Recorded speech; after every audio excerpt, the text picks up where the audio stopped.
العودة لتجربة أقوى ملفوف في تونس بحث أبو بكر. المرة اللي فاتت عرفتكم على أبو بكر اللي يخدم ملفوف قوي برشا وحاجات أخرى كاسحة من المحل الشعبي البسيط هذا، وبرشا منكم عرفوه ومشاو له فرح على الآخر كيف قالوا له وتفرجنا فيه، ولهنا قال لي خليني نشكرهم. Le client tunisien, je dis merci beaucoup, merci beaucoup. Maintenant, restaurant les marchés MPMP.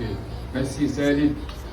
وعاودت رجعته باش نشوف مزيان محافظ على نفس الخدمه ولا لا، وانا ديما نحاول نخدم بمصداقيه. في الطول دخلت عليه من غير برنامج مسبق، سلمت عليه وقلت له فيديو ثاني، ولهنا ابو بكر ما يحصلش خاطر فرح وقال لي مرحبا، على عكس برشا يقولوا لي كلمنا قبل بايامات لازمنا نحضروا رواحنا وننظفوا.